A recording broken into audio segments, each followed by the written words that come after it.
Current affair. Today is 22nd of April 2023. The question is, which city ranks first in India in digital payment transaction? Digital payment transaction में India में कौन सी city पहले number पे है? That is Bengaluru. तो पहले number पे है बेंगलुरु, दूसरे नंबर पे मुंबई, चौथे नंबर पे Pune. So answer is a. तो डिजिटल पेमेंट ट्रांजैक्शन का मतलब ये है कि कितने लोगों ने, सबसे ज़्यादा जो है किस सिटी के लोगों ने डिजिटल पेमेंट जो है वो की है। ठीक है, कोई भी चीज़ खरीदते हैं उससे हम यूपीआई से पेमेंट करते हैं या गूगल पे से पेमेंट करते हैं, उसको हम डिजिटल पेमेंट बोलते हैं। तो डिजिटल पेमेंट जो है वो सबसे ज़्यादा हुई है बेंगलुरु में। पूरे के पूरे इंडिया में ये सर्वे हुआ था, 2022 का ये सर्वे है। इसमें पहले नंबर पे है बेंगलुरु में 29 मिलियन। ठीक है, 1 मिलियन होता है 10 लाख के बराबर। ठीक है, तो 29 मिलियन 2.9 करोड़ ट्रांजैक्शन हुई है 2022 में, जो कि 65 बिलियन यूएस डॉलर के बराबर है। सो दिल्ली में हुई है 19.6 million transactions of worth USD 50 billion dollars. Mumbai में हुए 18.7 million transactions worth USD of 49.5 billion. और पुणे में हुए 15 मिलियन ट्रांजैक्शंस 2022 में ऑफ, जिसकी कीमत है 32.8 बिलियन डॉलर्स। और चेन्नई 5वें नंबर पे है, जिसमें ट्रांजैक्शन हुई है 14.3 million transactions with a value of 35.5 billion dollars. तो आपने ये याद रखना है पहली 5 सिटीज़ कौन है जो कि टॉप पे आई है डिजिटल पेमेंट में। पहली बेंगलुरु, दूसरी दिल्ली, तीसरी मुंबई, चौथी पुणे और पांचवी Chennai. ISRO to launch which countries TeLEOS 2 satellite on April 2022। तो आज क्या हो रहा है, आज जो है इसरो लॉन्च करेगा टीलियोस 2 सैटेलाइट। ये किस कंट्री का सैटेलाइट है? यह है सिंगापुर का सैटेलाइट। तो सिंगापुर वाले इंडिया के पास आए थे 2015 में। उन्होंने बोला था कि हमने टेलियोस 1 जो है वो लॉन्च करना है। तो 2015 में इंडिया ने क्या किया था, इंडिया की जो स्पेस एजेंसी है इसरो, उन्होंने इसको क्या किया था, सैटेलाइट को छोड़ा था। किसकी सैटेलाइट को? सिंगापुर की सैटेलाइट को। और इसको कहाँ पे रखा था? जो अर्थ का ऑर्बिट है वहाँ पे रखा था। ठीक है, मतलब कि छोड़ के रखा था, लॉन्च किया था। ठीक है, इंडिया ने इसको लॉन्च किया था। तो उसके बाद क्या हुआ, इसका एक दूसरा वर्जन है जो कि 22 अप्रैल 2023 को जो है वो लॉन्च किया जाएगा, मतलब कि आज लॉन्च किया जाएगा, जिसका नाम है टीलियोस 2। ठीक है, कहाँ से लॉन्च किया जाएगा? ये लॉन्च किया जाएगा सतीश धवन स्पेस सेंटर जो कि श्रीहरिकोटा में है। और ये पोलर सैटेलाइट लॉन्च व्हीकल जो हमारे पास PSLV है ना, उसके थ्रू हम इसको क्या करेंगे, लॉन्च करेंगे। तो ये ISRO has launch 9 satellites for Singapore. ठीक है, 2015 के बाद और 2015 के बाद आज तक जो है इंडिया ने 9 डिफरेंट सैटेलाइट्स जो है सिंगापुर के लॉन्च किए हैं। ठीक है, और ये टेलियोस 2 क्या है? ये क्या है? ये अर्थ ऑब्जर्वेटरी सैटेलाइट है। EOS का मतलब कि ये है अर्थ ऑब्जर्वेटरी सैटेलाइट बुल्ट बाय, और ये किसने बिल्ड किया है इसको? ST engineering. That will carry A synthetic aperture radar. इसके अंदर एक सिंथेटिक अपर्चर रेडार होगा जो कि प्रोवाइड करेगा 1 मीटर रेजोल्यूशन डाटा को। The satellite will have 500 GB on board recorder and 800 Mbps downlink. मतलब कि डाउनलिंक का मतलब है यहाँ से डाटा ट्रांसफ़र कितनी रेट से होगा? 800 Mbps की स्पीड से होगा। So the satellite will provide, क्या करेगा, क्यों इसको लॉन्च कर रहे हैं? ये जो है ये सैटेलाइट बताएगा कि एविएशन, जितने मेरे पास एविएशन एक्सीडेंट्स हैं, कहाँ पे एविएशन एक्सीडेंट हो रहे हैं, सर्च एंड रेस्क्यू ऑपरेशन में इसका यूज़ किया जाएगा। Including hotspot monitoring. कोई एक पर्टिकुलर एरिया होता है ना, हॉटस्पॉट मॉनिटरिंग होता है, कोई एक हॉटस्पॉट एरिया होता है किसी पर्टिकुलर चीज़ के लिए, उसको मॉनिटर करने के लिए, एज मैनेजमेंट के लिए।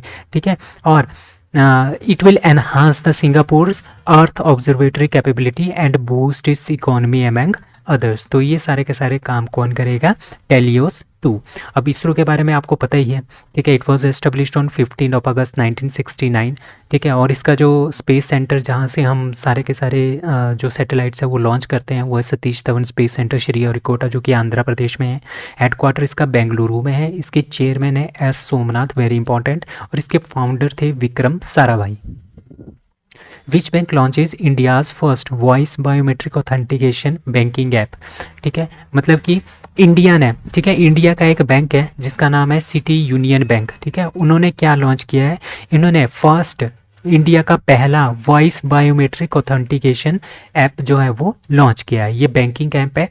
ठीक है, इसके थ्रू क्या होगा, इसमें क्या होगा, जैसे हमारे पास कोई ऐप होता है ना, उसको ऑन करने के लिए हम क्या करते हैं, पासवर्ड डालते हैं, ठीक है। उसके बाद या फिर हम यहाँ पे क्या डालते हैं, बायोमेट्रिक डालते हैं, ठीक है। या फिर हम यहाँ पे कोई पैटर्न डालते हैं। और इसी के साथ एक चौथा भी आ गया है, वो है वॉइस बायोमेट्रिक, ठीक है। वॉइस बायोमेट्रिक का मतलब ये है कि हमारी वॉइस, हम क्या करेंगे, जैसे हम ये वॉइस बायोमेट्रिक सेटअप करेंगे तो अपनी आवाज़ सेट करेंगे, ठीक है। जैसे ये ऐप है, ठीक है, बैंकिंग ऐप है, अगर हमने इसको खोलना है तो हम इसको अपनी आवाज़ के साथ भी क्या कर सकते हैं, खोल सकते हैं। तो ये इंडिया का फर्स्ट वॉइस बायोमेट्रिक है, ऑथेंटिकेशन बैंकिंग ऐप है, जो कि मोबाइल बैंकिंग ऐप है सिटी यूनियन बैंक का, ठीक है। तो मैंने आपको ये सारी की सारी आपको बातें बता दी है, ठीक है। Currently the voice biometric authentication login option, ठीक है, लॉगिन करने के लिए है, ये एक ऑप्शन में होगा, ठीक है। ये नहीं होगा कि आप इसी से लॉगिन कर सकते हो, ये एक ऑप्शनल में होगा,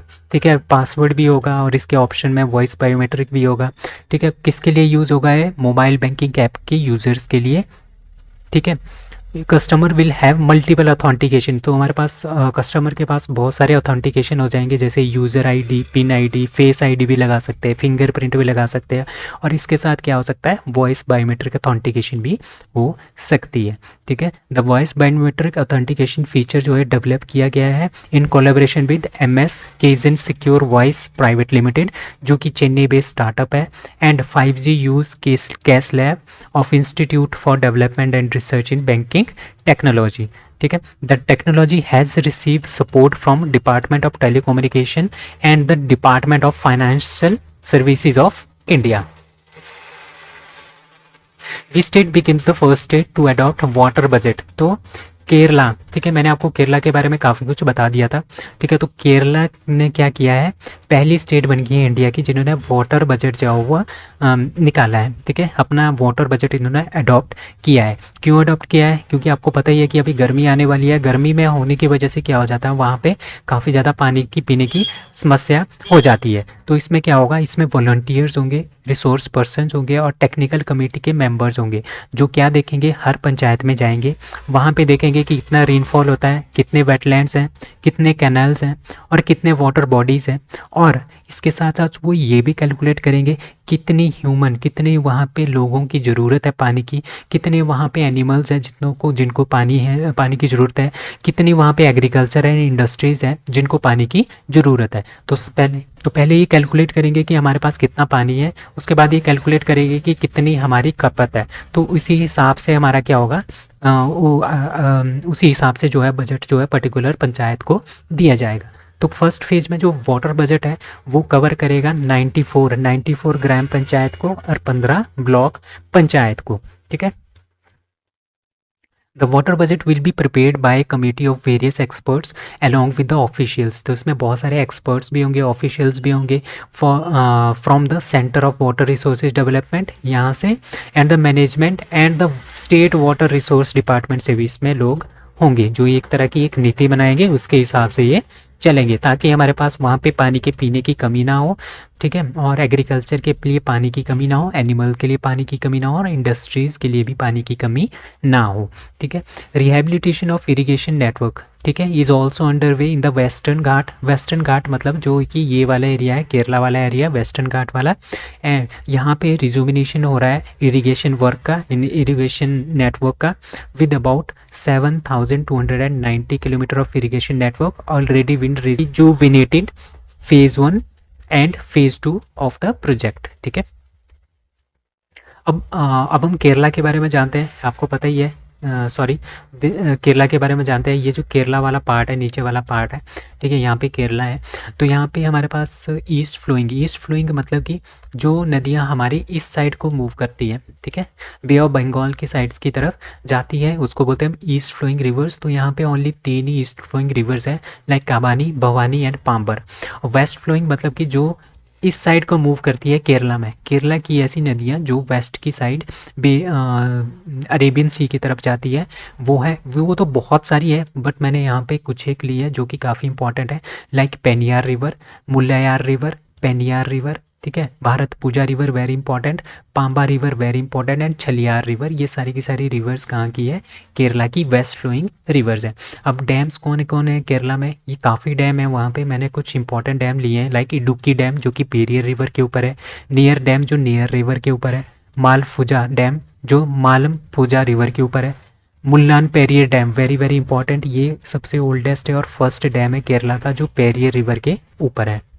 उसके बाद बानसूरा सागर डैम जो कि कारामाना-ठोडू रिवर के ऊपर है, जो कि एक ट्रिब्यूटरी है काबिनी रिवर की। ठीक है। एक्सरसाइज INIOCHOS 23, ठीक है, is a multinational air exercise to be hosted by. ठीक है, तो ये मल्टीनेशनल है। मल्टीनेशनल मतलब कि एक से ज़्यादा देश इसमें, दो से ज़्यादा देश इसमें पार्टिसिपेट कर रहे हैं। एयर एक्सरसाइज है, एयरफोर्स ये एक्सरसाइज है जो कि होस्ट कर रहा है। कौन होस्ट कर रहा है? ग्रीस इसको होस्ट करेगा। इसमें इंडिया भी पार्टिसिपेट कर रहा है। ठीक है, और इसको बोला जा रहा है कि ये यूरोप की सबसे बिगेस्ट एयरफोर्स एक्सरसाइज है जो कि ग्रीस के अंद्राविदा एयरबेस में की जाएगी। ठीक है, मैनी कंट्रीज लाइक फ्रांस इसमें पार्टिसिपेट करेगा, इटली इसमें पार्टिसिपेट करेगा, इंडियन एयरफोर्स भी इसमें पार्टिसिपेट करेगी पहली बार। ठीक है, exercise will seen participation from France, USA, Italy, Saudi Arabia, Jordan. ठीक है, और इंडिया भी इसमें पार्टिसिपेट करेगा अपने SU-30 MKI के साथ। ठीक है, तो 4 SU-30 MKI भी पार्टिसिपेट करेंगे और इंडिया के 2 जो C-17 एयरक्राफ्ट है वो भी इसमें पार्टिसिपेट करेंगे। तो इसका ऑब्जेक्टिव क्या है? तो जितनी भी एक्सरसाइज होती है ना उनका एक ऑब्जेक्टिव बस एक ही आपने याद रखना है कि इंटरनेशनल कॉरपोरेशन, मतलब कि जब समय आएगा, जब टाइम आएगा, जब बुरा टाइम आएगा किसी के देश का, तो क्या कर सकते हैं ये सारे के सारे देश आपस में मिलके एक दूसरे का कॉरपोरेशन कर सकते हैं। ठीक है, एक दूसरे की किस तरह से ये हेल्प कर सकते हैं। Synergy and interoperability among the participating air force, मतलब कि जितनी भी ये एयरफोर्स है अलग अलग देशों की, वो एक दूसरे के सहयोग के साथ वो किस तरह से प्रॉब्लम्स को टैकल कर सकते हैं। तो यही इसका मेन उद्देश्य है। Who has been conferred with prestigious Santokba humanitarian award. ठीक है, सांतोकबा ह्यूमैनिटेरियन अवार्ड जो है वो किसको दिया गया है? वो दिया गया है सोनम वांगचुक को। सोनम वांगचुक जो है वो एक इंजीनियर भी है, इनोवेटर भी है, एजुकेशनलिस्ट भी है एंड सस्टेनेबल डेवलपमेंट रिफॉर्मिस्ट भी है। ठीक है, तो इसका मतलब ये है कि वो एक मल्टी टैलेंटेड पर्सन है। ठीक है, आपको पता है उन्होंने बहुत सारी इनोवेशन भी की है, इंजीनियर भी है। जो 3 इडियट मूवी बनी है ना वो इन्हीं के नाम पे बनी है। ठीक है, जो वो आमिर खान का कैरेक्टर था वो यही थे, सोनम वांगचुक। वो एक इंजीनियर है, ठीक है, इनोवेटर है, educationalist and sustainable development reformist है। ठीक है, उनको ये अवार्ड जो है ये दिया गया है सांतोकबा ह्यूमैनिटेरियन अवार्ड। तो ये कौन देता है? ये देता है श्री रामकृष्ण एक्सपोर्ट। ठीक है, श्री रामकृष्ण एक्सपोर्ट एक कंपनी है हीरे की, जो हीरे की क्राफ्टिंग करती है और उसको एक्सपोर्ट करता है बाहर वाले देशों में। ठीक है, वो एक कंपनी है जिसका नाम है श्री रामकृष्ण एक्सपोर्ट, वो ये प्रोवाइड करती है। ठीक है, क्यों प्रोवाइड करते हैं? जो श्री रामकृष्ण एक्सपोर्ट के जो फाउंडर हैं गोविंद ढोलकिया, उनकी जो माता है जिनका नाम था सांतोकबा ढोलकिया, ठीक है, उनके नाम पे ही ये अवार्ड जो है ये दिया जाता है। उनको दिया जाता है जो कि अपने एजुकेशन के लिए काफ़ी ज़्यादा काम करते हैं, अपने सोशल रिफॉर्म के लिए काफ़ी ज़्यादा अच्छा काम करते हैं, उनको ये अवार्ड दिया जाता है। तो वांगचुक को ये दिया गया है क्योंकि ये फाउंडर भी है और डायरेक्टर भी है किसके? Educational and cultural movement of Ladakh. तो इसके ये फाउंडर भी है, इसके ये डायरेक्टर भी है और काफ़ी अच्छा काम कर रहे हैं वहाँ के लद्दाख के स्टूडेंट्स को, छोटे छोटे बच्चों को पढ़ाने का। तो ये काफ़ी अच्छा काम वहाँ पे कर रहे हैं जिसकी वजह से इनको ये ह्यूमैनिटेरियन अवार्ड मिला है जिसका नाम है सांतोकबा ह्यूमैनिटेरियन अवार्ड, जो कि देती है Shri Ramakrishna export company. Which northeastern state to get its first medical college after 16 years of statehood।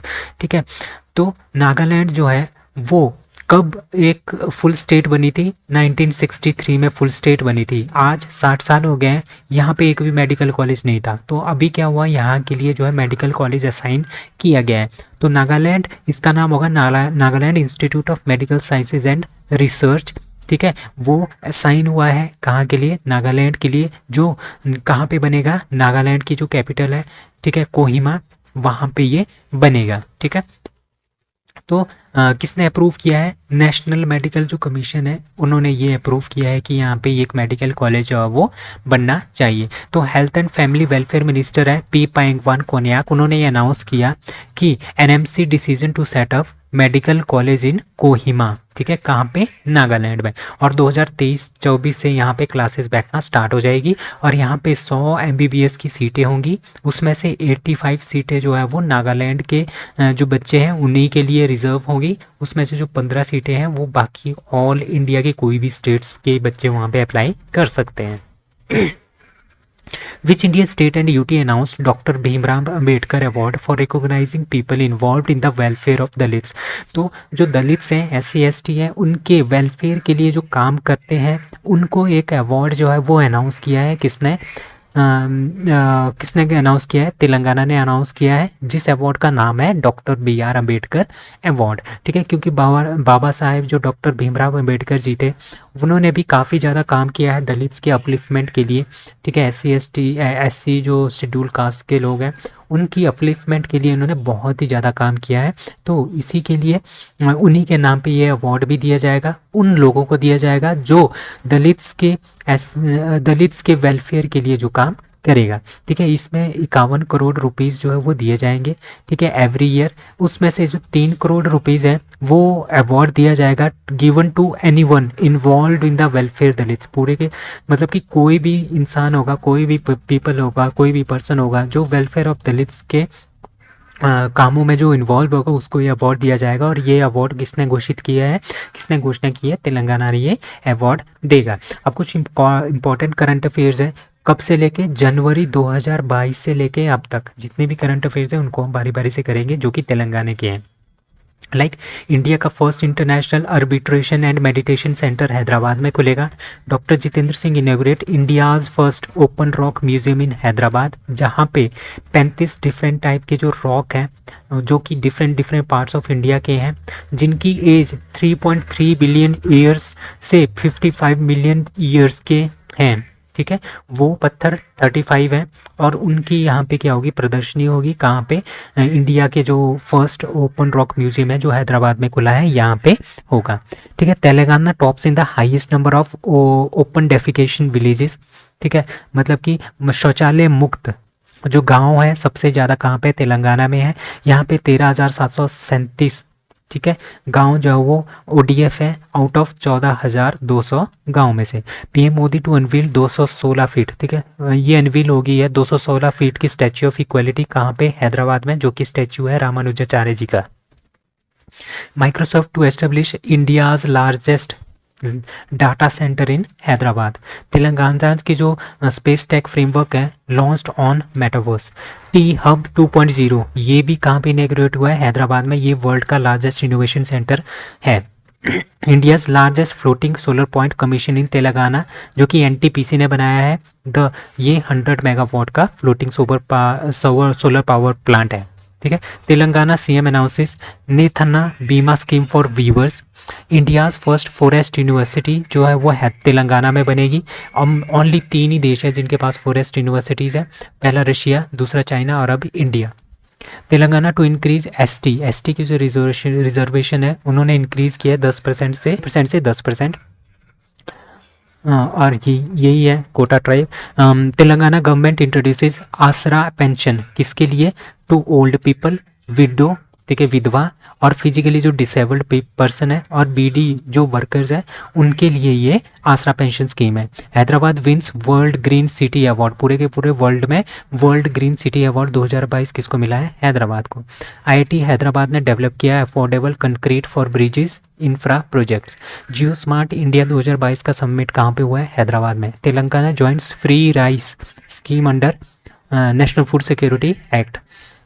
US government to fund conservation of Paigah tombs in Hyderabad. Shanti Kumari जो है ये पहली वीमेन चीफ सेक्रेटरी बनी है तेलंगाना की। First KG to PG campus inaugurated under Mana Ooru Mana Badi initiative. Telangana announces India's first new mobility focused cluster. Arogya Mahila, Telangana launched new health programme for women, ठीक है। Telangana CM KCR unveiled 125 feet tall Ambedkar statue in Hyderabad. Telangana announce doctor Bhimrao Ambedkar award for recognising people involve in the welfare of Dalits. अब rivers कौन कौन सी है तेलंगाना में? तेलंगाना में बहुत सारी रिवर्स है, इसमें से मैंने कोई इंपॉर्टेंट सी रिवर्स ली हैं। सबसे बड़ी जो रिवर है वो है गोदावरी रिवर, ठीक है, जो कि बे ऑफ बंगाल में फ्लो करती है। उसके बाद कृष्णा रिवर, भीमा रिवर, मंजीरा river, Musi river and Paleru river. तो ये सारी की सारी रिवर्स हैं कहाँ की? तेलंगाना की। आप यहाँ पे भी देख सकते हो, ये गोदावरी रिवर है, ठीक है, यहाँ पे निजाम सागर है, ठीक है, और यहाँ पे देखो ये कृष्णा रिवर है, ठीक है। तो इसी इसी तरह की आप यहाँ पे भी चेक कर सकते हो। जैसे आप मैप से चेक करोगे ना तो आपको बहुत अच्छा लगेगा और बहुत याद भी रहेगा आपको काफ़ी टाइम तक, ठीक है। ये अकेरू है, ठीक है, ये मुंशी है, ठीक है, ये हाला है, ये डिंडी है। तो इस तरह की यहाँ पे बहुत सारी रिवर्स हैं। तो वहाँ पे नेशनल पार्क्स कौन कौन से हैं? यहाँ पे 3 ही नेशनल पार्क है, आपने याद रखना है, कासु ब्रह्मानंदा रेड्डी, महावीर हरीना वनस्थली और मुरुगवानी। तो आप इस तो फेस्टिवल ऑफ तेलंगाना, तेलंगाना के फेस्टिवल्स कौन कौन से हैं? Like Bonalu festival, Bathukamma festival, येडुपयाला यात्रा, गोंडा डांस और लंबाड़ी। तो ये काफ़ी इंपॉर्टेंट फेस्टिवल है तेलंगाना के। अब डैम्स, तेलंगाना में बहुत सारे डैम्स हैं, उसमें से मैंने इंपॉर्टेंट डैम्स लिए हैं। लाइक मनेर डैम जो मनेर रिवर के ऊपर है करीमनगर में, निजाम सागर डैम जो मंजीरा रिवर के ऊपर है कामरे रेड्डी में, ठीक है। उसके बाद रामागुंडम डैम जो गोदावरी रिवर के ऊपर है पेडापल्ली में, सिंगूर डैम जो मंजीरा रिवर के ऊपर है सिंगारेड्डी में, ठीक है। सैराम सागर डैम जो गोदावरी रिवर के ऊपर है निजामाबाद में। तो गोदावरी रिवर यहाँ की सबसे बड़ी रिवर है, कहाँ की? तेलंगाना की। ये भी आपने याद रखना है। So that's all for today. Thank you.